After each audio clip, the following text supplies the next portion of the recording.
Shalom à tous. Dans la paracha de la semaine, la paracha de Vaïra, nous allons vivre les 7 premiers grands miracles, les 7 premières plaies que Akadosh Baruch Hu va envoyer en Égypte pour libérer le peuple juif et créer le peuple juif à la sortie d'Égypte qu'on va vivre Bezrat Hashem très rapidement.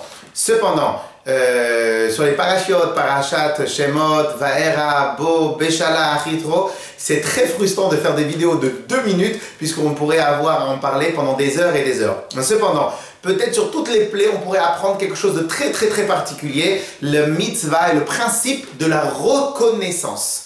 Alors ce principe-là de la reconnaissance, c'est quoi? C'est tout le contraire d'être ingrat. Ingrat, c'est quelqu'un à qui il nous a fait du bien et à ce moment-là, on va lui rendre ou en mal, Dieu préserve, ou même on va ne pas reconnaître le bienfait qu'il nous a fait. Et ça, Akadosh Baruch Hu, il en a en horreur, complètement en horreur. Ce que Akadosh Baruch Hu il aime, ce que la Torah elle aime, c'est la reconnaissance. Une des preuves que nous avons dans la paracha de la semaine, en vérité aussi dans la paracha de la semaine, ça va être sur la méthode, comment Hachem va demander à Moshe et à Aaron de faire les plaies, les 10 plaies d'Égypte. Et en vérité, si on regarde bien dans la paracha, il va y avoir des fois où Moshe va faire lui-même la plaie, donc va donner l'ordre, va faire, et il y en a d'autres où Hachem va demander, Hachem lui-même, va demander à Moshe de donner l'ordre à Aaron. Un exemple, le premier plaie va être la plaie du Nil, c'est-à-dire lorsque Hachem va transformer toute l'eau du Nil et toute l'eau d'Égypte en sang.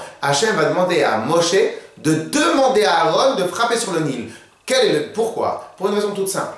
Comme le Nil, à l'époque où Moshe était bébé et que Moshe a été envoyé sur l'eau, eh bien, en fin de compte, on pourrait dire, entre guillemets, que le Nil ne l'a pas tué. Donc, en reconnaissance du bienfait que le Nil ne l'a pas tué, Hachem ne voulait pas que la plaie qui allait frapper le Nil soit passée par quelqu'un qui a reçu une tova, une gentillesse de la part du Nil. On va voir aussi la plaie juste après, celle des grenouilles. Les grenouilles, Hachem va encore demander à Moshe de demander à Aaron de frapper le Nil, en tout cas de faire la plaie. Pourquoi? Parce que là encore ici, il va y avoir un problème avec le Nil.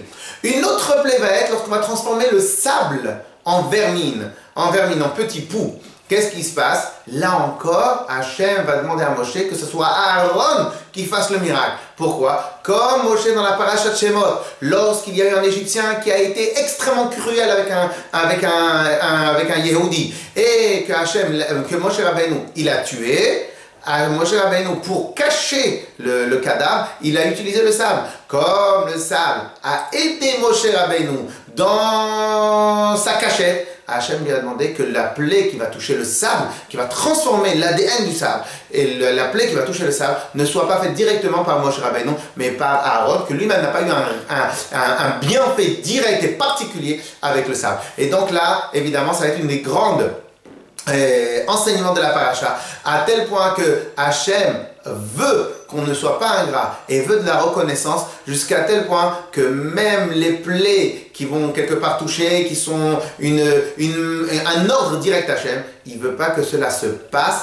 par quelqu'un qui a eu un profit, mais par quelqu'un entre guillemets de neutre, pour ne pas habituer, ou Moshe Rabbeinu, et à plus forte raison nous-mêmes, de ne pas avoir de reconnaissance, et au contraire d'être reconnaissant. Alors, au passage, cette même mitzvah de reconnaissance, on va la retrouver dans plein de domaines de la Torah, et tout simplement la mitzvah de Kibud Av Vahem, la mitzvah de respecter son père et sa mère, que là c'est une des plus grands principes de la reconnaissance, et c'est pour cela qu'on a un respect très important. Et c'est pour cela qu'en s'habituant à reconnaître toutes les personnes qui nous ont fait du bien, bien évidemment, on va aussi s'habituer à avoir un grand kiboud avec un grand respect vis-à-vis du père et de la mère, et en même temps, on va avoir un grand respect de tous les bienfaits qu'Akadosh Baruch Hu nous donne. Shabbat Shalom.